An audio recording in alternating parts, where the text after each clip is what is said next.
ከሌሎቹ ከምናዳምጣቸው ነገሮች ቁርአን ለየት የሚያደርገው ሁሌም አጅር አለው። አጅሩ ደግሞ የሚገርመው ትርጉሙን ሳያቆም አጅር አለው። ለምን ከተባለ የአላህ ንግግር ስለሆነ የአላህ ንግግር ስለሆነ አጅር አለው። ለዚህ ነው አንድ ቱርኪያዊ ሐረም ላይ ያገኘውት ይላሉ ዑለሞች። አንድ ዑለማ ሐረም ላይ ሳየው ቁርአን ይዞ ስቅስቅ ብሎ ያለቅሳል። ስቅስቅ ብሎ ያለቅሳል። ግራ ገባቸውና ቆይ እስቲ ልጠይቀው ብሎ እንደምንም ብሎ ቱርክኛና አረብኛ በምን እንደተግባቡት አላሁ አለም ብቻ ተግባቡ። ምንድነው እንደዚህ ስቅስቅ ብሎ ያስለቀሰ ብሎ ሲጠይቁት ትርጉሙን አውቀው ነው ወይ እየቀራ ያለው የቁርአን አያ ሲሉት አይ አይደለም ማለት። ታዲያ ምን አስለቀሰ ሲሉት አይ የአላህ ንግግር ለማወቅ ትርጉሙን ማወቅ ብቻ አይደለም የሚጠበቅብኝ የሱ ንግግር ብቻ በመሆኑ ባለቅስ አጅር አለኝ አለ። ምክንያቱም እኛ ደካማ በመሆናችን ይሄ ቁርአን ወረደ እንጂ ይሄ ቁርአን ተራራ ላይ ቢወርድ ኖሮ ይቀልጣል እንጂ ሸከመዋል አይደለም ያለው።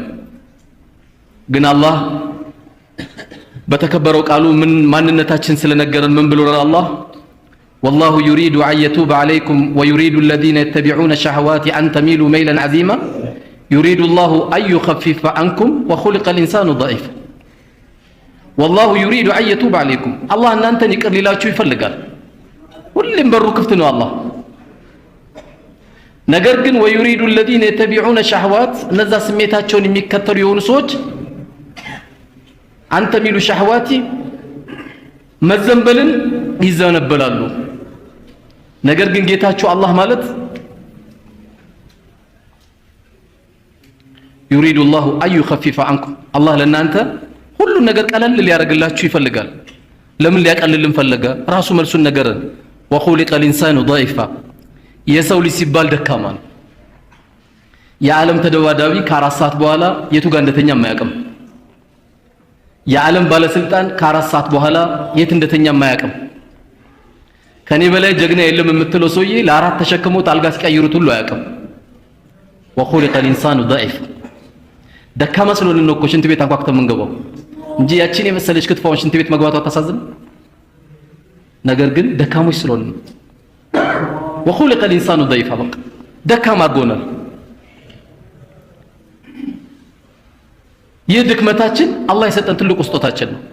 ደካማነታችን፣ ወንጀላችን፣ ባዶነታችን አላሁ ተዓላ ስለሚያቀነውና ይቅር ያለን እኛም ይሄን አውቀን ወደ አላህ የመመለስ ወደሱ የመዞር ትልቅ የዕጣ ፋንታ እንዲኖረን አላህ ምርጫዎችን ሰጠን። የቀን ወንጀለኞች ሌሊት ይቅርታ እንዲጠይቁ፣ የሌሊት ወንጀለኞች ቀን ይቅርታ እንዲጠይቁ አላህ በሩን ክፍት አደረገ። እንኳን መዝገባችን አላህ ዘንድ ጋር እንኳን ሆነ ሰው ጋር ቢሆን እንዴት እንቸገር ነበር። ሰው ጋር እንኳን ወንጀላችን መጠየቅ ይቅርና የሰጠውን ገንዘብ ለመቀበል ተሰቃይተህ አይደል እንደምትቀበለው? ገንዘብ የገዛህ ቀን እኮ ተሰቃይተህ ነው። ስደውልለት በዛኛው ስደውልለት ያሰቃያል። የኛ የወንጀላችን የምህረቱ በር የሰው ልጅ ጋር ቢሆን ወላሂ አልቆልን ነበር። ነገር ግን አላህ እኛም በመቅጣቱ የሚደሰተው ነገር ምንም የለም። በመመለሳችን ወደሱ በማዞራችን ለሱ ታዛዥ ባሪያ በመሆናችን በዱንያም ከፍ ያልክ ልጅ ትሆናለህ፣ በአኺራም ከፍ ያልክ ልጅ ትሆናለህ። ማንም ሰው ከፍ የሚያደርገው በተለይ ትልቁ አንድ ወጣት ትልቅ የሚያደርገው ሁለት ሴት መንገድ ላይ አቅፎ ስለሄደ አይደለም። ወይም ደግሞ የተከበረውን ልብስ ወንድነቱን የሚገልጸው ሱሪ ታፋው ላይ አርጎም ስለሄደ አይደለም። አንዳንዴ ታፋ የቱ ነው ምኑ የቱ ነው እስከምትል ግራ የሚያጋባው ወንድ እኮ አለ። እግሮቹ ታፋዎቹ ወርዶ አላህ ይጠብቀን ፓምፐርስ ያንጠለጠለ እስኪመስል ድረስ ማለት ነው። እንዲህ የሚሄዱ ወንድሞች አሉ። ነገር ግን ሞዴላቸው አልነበረም። لقد كان لكم في رسول الله أسوة حسنة አላህ ለናንተ ትልቅ ሞዴል አደረገላችሁ። እኛ ሙስሊም እኮ ስንባል የሚኮረጅብን እንጂ ምንኮርጅ አይደለንም። ገና እኛ ኮርጀን አልቻልንም። እስልምና ውስጥ ገብተን ኮርጀን አልቻልንም። የማያልቅ ሁሉ ነገር ያሟላ እስልምና ነው። ለምንድነው ዓለም ሁሉ እስልምና ላይ የሚዘምተው? ይሄ ወጣቱ ወደ ዲን ትክክለኛ እንዳይኖር የተፈለገው። ቢፈልጉ በድራማ ያደቁታል፣ ቢፈልጉ በዘፈን ያደቁታል፣ ቢፈልጉ በእግር ኳስ ያደቁታል። በተለያዩ ስሜቱን የሚያደቁት ለምንድን ነው? ወደ ዲኑ እንዳይመጣ ነው። ሩጫ ሁሉ ለምንድን ነው እኛ ላይ የሚሆነው? የተሟላ ዲን ስላለን ነው። ምክንያቱም ሁሉም ወደ አላህ ከዞረ ጥሩ ወጣት ከሆነ ፈረንጆች ሁሉ አፍጋኒስታን ጨፈጨፉ ሙስሊሙን፣ ኢራቅ ላይ ጨረሱ፣ ሊቢያ ላይ ጨረሱ፣ ሶሪያን ባዶ አደረጓት። አርዱል ሙባረክ የተከበረች መሬትን የአንቢያዎች ሀገርን ታሪኳን ለማጥፋት ያልተደረገ ነገር የለም። ለምንድን ነው የሁሉ ሩጫ? ሩጫው እስልምና ወደፊትም የዚህ አይነት ነገሮች ይገጥሙታል። ለምን ይገጥማቸዋል መሰላችሁ? እስልምና ለሌብነት አይሆንም። እስልምና ለሙስና አይሆንም። ሁሉም ሮጦ እስልምና ላይ የሚመጣው ለምንድን ነው? ለውሸት አይሆንም። ሁሉ ነገር ኳሊቲ ነው። አንተ የሆነ ቦታ ስትሄድ ጫማ አይሸትም፣ ማንም ያከብራል። ጥርስ ሲታይ ሲዋካ አይለየውም፣ ንጹህ ነህ። ኒካ ለማሰር ፈለግ ማንም ማሰር እንዳለብህ ነግሯል እስልምና። ታዚያ ቤተሰብ ደረሰብህ እንዴት መቀመጥ እንዳለብህ ለቅሶ አስተምሯል።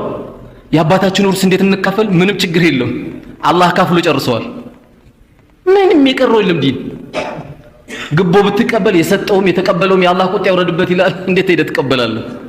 መብራት ኃይል ተመድበህ በሰላም ቆጣሪ ትሰጣለህ እንጂ ግቦ አትቀበልም። ዋና ፍሳሽ ተመደብክ ትሰጣለህ፣ ለአሮጊትም ሐቋ ከሆነ ትሰጣለህ።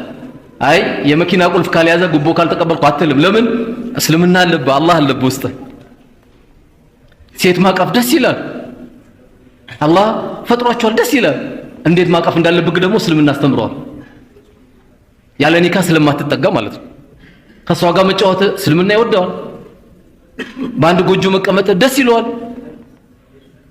ተደብቅ አቅፈ መቀመጥ ግን አይፈልግም።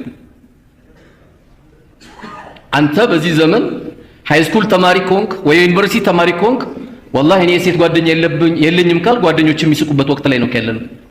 የሴት ጓደኛ ወላሂ የለኝም ስትል ኧረ በአላህ ምን ሆነ ነው ይለዋል።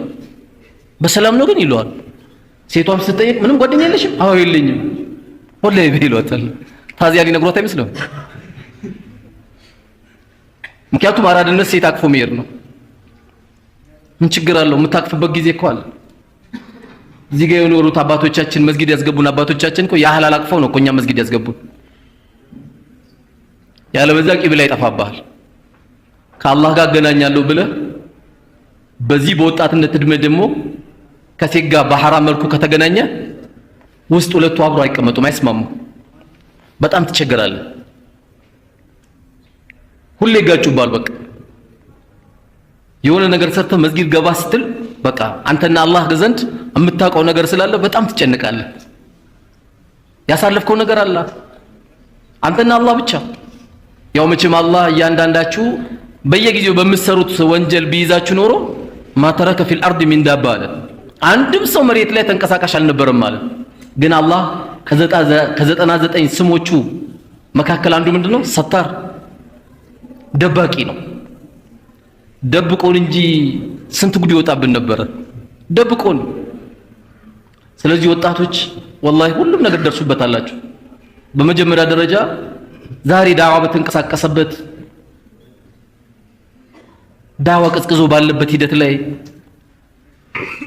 መስጊዳችን ከመስገድ ውጪ አሰላሙ አለይኩም ወራህመቱላህ አሰላሙ አለይኩም ወራህመቱላህ ከመባል ውጪ ዛሬ ይህን ዳዋ ያስጀመራችሁ ልጆች እስከ የውመል ቂያማ ቀብር ኮልፌ የሚሄዳችሁ ጊዜ ሱቃችሁ አይዘጋም።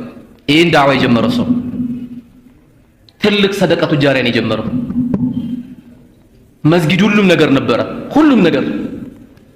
ዛሬ የኢትዮጵያ ሙስሊም አባት ስለሌለው እንጂ አባት ቢኖረው መስጊዳችን አንድም ሰው የተቀደደ ሱሪ አይለብስም ነበር። አንድም ሰው ወላሂ ርቦት አይወጣም ነበር። አንድም ሰው ለአስቤዛ አይጨነቅም ነበር። ይሄ ሁሉ ወጣት በጀማ ይዳር ነበረ። ምን ያስፈልጋል? አባት። አባት ያስፈልጋል። አባት እንዲኖረን ዓለም አይፈልግም። የዓለም ሙስሊም እኮ የቲም ነው። አባት አይፈልግም። በዚህ ሂድ ባለሀብቱን ገንዘብ አምጣ፣ ወጣቶች ተደራጁና በጀማ ኒካ ሰሩ፣ ወጣቶች ስራ እዚህ ጋር እንዲጀምሩ የሚል አባት አይፈልግም። ይሄ ስለማይፈለግ ነው። ይሄ ሂደት ካልተስተካከለ ይሄን ሂደት ራሱ ያመጣው ምንድነው? ዋናው ነገር ይሄን ትክክለኛ ሂደት ያመጣው የዚህ አይነት መድረክ መጀመራቸው ነው። ድንገት ዛሬ ዳዋ አለ ብላችሁ የመጣችሁ ወንድሞችም ካላችሁ ሚዲያ ላይም የምትከታተሉ ወንድሞችና አባቶች ካላችሁ መስጊድ ወደዚህ መምጣት አለበት። ወጣቱ በሱስ ደቋል። እኔ ራሷ ማን ነው የምናስረክበው ራሱ የሚለው እኮ ያሳስባል። ማን ነው የመስጊድ የምንሰጥ? ማን ነው እዚህ ጋር ሐደሰና እያለ ቡኻሪ የሚያቀራልን ማን ነው? ምክንያቱም እየወለድን ነው።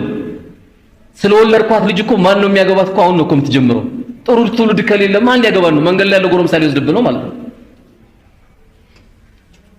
ለማን ነው እንዲህ የምናስረክበው? መስጊዳችን አሁንም በየትኛውም በክፍለ ሀገርም ያላችሁ ከተማ ላይም ያላችሁ ቢያንስ ከሰላት በኋላ 10 ደቂቃ አጠር ያለች ምክር ለምን በላት ምሳ አፕታይት ምትሆን 10 ደቂቃ ዳዋ ካልተጀመረበት መስጊድ ከባድ ነው። ሰው ራሱ እኮ ለምን እንደሚወጣ ራሱን ከመስጊድ አያውቀውም። አንደኛውን አሰናብቶ እኮ እየወጣን ያለው አስተግፊሩላህ የለም اللهم انت السلام ومنك السلام تبارك يا ذا الجلال والاكرام لا اله الا الله وحده لا شريك له له الملك وله الحمد وهو على كل شيء قدير لا حول ولا قوة إلا بالله لا إله إلا الله ولا نعبد إلا إياه له النعمة وله الفضل وله الثناء الحسنى لا إله إلا الله مخلصين له الدين ولو كره الكافرون اللهم لا مانع لما أعطيت ولا مؤتي لما منعت ولا ينفعك ذا الجد منك الجد إيه هو ذكر الله كذا سبحان الله 33 ጊዜ الحمد لله 33 ጊዜ الله أكبر 33 ጊዜ መቶኛው لا إله إلا الله وحده لا شريك له له الملك وله الحمد وهو على كل شيء قدير كچل حياة الكرسي قل الله احد قل اعوذ برب الفلق قل اعوذ برب الناس ካልቻልንስ ይሄንን መቶኛ ካልን በኋላ ወደ ቂብላ ዞረን ሐጃ የለንም። ያ ረቢ ትምርቴን አግራልኝ፣ ለእናትና ለአባቶቼ ታዛዥ አድርገኝ፣ መንገድ ላይ ካለው ከሴት ፈተና አንተ ጠብቀኝ፣ አጭበርብሬ ገንዘቤን አደልቤ ዳቦ ይዞ ከመግባት ከቤቴ አንተ ጠብቀኝ፣ ቀብር ላይ ያስተኛዋቸው እናትና አባቶቼ በልጅነቴ እንዳዘኑልኝ ጌታ ያዘንላቸው። መቼ ነው ዳዋ የምናደርገው? ይሄ ዳዋ እኮ ይፈልጋል፣ ይሄ ዱዓ ይፈልጋል። 10 ደቂቃ አሁን መቅሪብ የወጣ ሰው ወላሂ ድለቢስ ነው። ድንገት ሄዶ አንድ ሲኒ ቡና እኮ አይጠጣም። ገና ሙቀጫ ሲወቀጥ አዛን ይላል ኢሻ። ገፋ ቢል ደግሞ የሆነች ሞባይል ለመጎርጎር ነው። ምንም አደቀቀ። ለኸይሩ በጣም እየጠቀመ ነው፣ ለሸሩም ወጣቱን አድርቆቆታል። 30 ደቂቃ አንድ ጁዝ ቁርአን መቅራት አቅቶናል። 3 ሰዓት ነው እንግዲህ ቻት የምናደርገው አይደለም? 3 ሰዓት إن السمع والبصر والفؤاد كل أولئك كان عنه مسؤولا إلى الله የምትሰሙበት ጆሮአችሁ የምታዩበት አይናችሁ ልባችሁ እነዚህ ሁሉ ተጠያቂዎች ናቸው እያለ ነው። ይሄ እኮ ትልቅ ስጦታችን፣ ይሄ ትልቅ ስጦታችን 30 ደቂቃ 22 ፔጅ ነው እኮ 30 ደቂቃ 22 ገልጽ አንድ ጁዝ ቁርአን ወላሂ በወር ማክተም ተራ ነገር ነው። ተራ 30 ደቂቃ እንዳለ ስዊች ኦፍ አድርጎ አጥፋው። የትኛው ንግዳችን የትኛው ፋብሪካ ከፍተን ነው? ገፋ ቢል ብዙ ብናወራ ቲማቲምና ሽንኩርት ነው እኮ ከዛም እንኳን አላለፍንም ገና። የትኛው ጭንቃችን የትኛው ኮንቲነር ጨነን ነው? አልበቃ ብሎን በቃ አይቅርብም ብለን ደግሞ በዚህም ሁለት ስልክ ቆይ አንዴ እደውላለሁ፣ በዚህ እየደወለልኝ ነው፣ ቆይ አንዴ እደውላለሁ። በዚህ ላ ኢላሀ ኢላላህ። ሰው በገዛ እጁ ቄንጦ ይገባል እንዴ? ቄንጦ ነው እኮ። አንዳንዴ በረድ አድርገው አጥፋው፣ ስዊች ኦፍ አድርገው። የተከበረ ቤት ነው ያለው። አብይ ጋር ብትገናኛው እንዲህ ትላለህ፣ ሞባይሉ ተረቡና አቤት ጠቅላይ ሚኒስትር ነው አይደል? የዓለማት ጌታ እያናገርክ አውርደው። ይሄ የተቀመጠው ቁርአን አውርድና ቅራበት። ከፍ ያደርጋል። ወላሂ እንደ ቁርአን ሰዎችን ከፍ የሚያደርግ ነገር ምንም የለም። እኔ ሌላ አዳምጦ ምለውም ነገር የለኝም። አላህ ፊት እጠየቃለሁ። አጅር ያለው ነው እዚህ ጋር አንድ ሰው ማስተላለፍ ያለበት። የሚደመጡ አስገራሚ ቃሪዎች አሉ፣ የሚደመጡ የሚገርሙ። እውነት ዛሬ ወደ ትምህርት ቤት ሲሄድ ያለው ወጣት በአብዛኛው ሰው ይሄን አድርጎ ነው የሚሄደው። ምንድነው ኤርፎን ስለሌለኝ ነው። አፉ ኤርፎን አንጠልጥሎ ይሄዳል። ብዙ ወጣታው መንገድ ላይ ነው ያለን። ኢንሻአላህ ቁርአን የሚያዳምጥ ሊኖር ይችላል፣ ዳዋ የሚያዳምጥ ሊኖር ይችላል። ብዙን ጊዜ አሁን ኤርፎን የሚያየው ሰው በፈረንጆች ነው። አንድ ልጅ ለንደን ሄጄ አለ በባቡር ተሳፈርኩ አለ። ባቡር ስገባ አንድም ሰው ኤርፎን የሌለው የለም አለ። እኔ ስቀራለሁ ሁሉም አድርገዋል አለ። እቺ ብዬ በጣም ግራ ገባኝ አለ። ግን እነሱ ኤርፎን ያደረጉትና እኛ የምናደርገው ኤርፎን አንድ አይደለም። እነሱ 600 ገልጽ መጽሐፍ ከምናነብ ብሎ በድምጽ ሆኖላቸዋልና ድምጹን እያዳመጡ ነው የመጽሐፉ ገብታችኋል አሰብ መጽሐፍ ነው እያነበቡ የሚሄዱት ወይም መጽሐፍን እያዳመጡ ነው እንጂ የሚሄዱት ለሙዚቃ ጊዜ ሰጠው አይደለም ምክንያቱም ፈረንጅ ጋር 1 ደቂቃ $1 ናት ቆሻሻውን ይልኩልናል ዶላሩን ግን አይልኩልንም የማይጠቅመውን የሚልኩልን ጥሩን ነገር ግን ለኛ ይላክልን ስለዚህ ይሄን ኤርፎን በመናዳምጥበት ጊዜ እጅግ በጣም አስገራሚ የሆኑ ኒሃይኒ ሪፋኢ ከልባኒ አብዱል ወዱድ መጥሩድ አብዱላህ ኢብኑ በስበር ሱደይስ ማሂር ሙህሲኒ والله ልብ የሚረብሹ ናቸው እነዚህ ቁርአን ሲደመጡ ዛሬ ደግሞ አልহামዱሊላህ ቴሌቪዥኑ ማበድ የሚፈልግ ሰው የማበር ጣቢያ አለ ምን ከፍተው 24 ሰዓት ደግሞ ቁርአን የሚከተምበት حرم አለ አይደል ጣቢያ 24 ሰዓት እንደው 10 ደቂቃ ቁጭ ብለን እናዳምጥ ሰው ሲያመው አምቡላንስ ጠርቶ ለመዳን እኮ ሄዳ እኛ እኮ እጃችን ላይ መድኃኒቱ አለ والله መድኃኒቱን አላጣነውም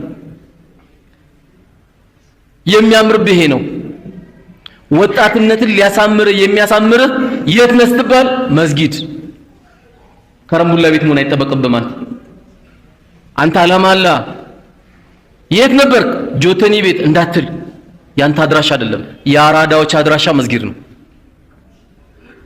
አራዳዎች የሚመጡበት ቦታ መስጊድ ነው ይሄው እስካሁን ዳዋ እያረኩኝ ነው የዳዋዬ መልእክት እንኳን ባይገባው አንድ ሰው በመቀመጡ ብቻ ደሞዝተኛ ነው አጅር አለው እሱንም ማረው ነው የሚለው አላህ እሱንም አርስቱ እንኳን ያልገባው ትምርቱ ያልገባው መልእክቱ ያልገባው ሰው ካለ እሱንም ማረው ነው የሚለው አላህ ማሽን ከስራለ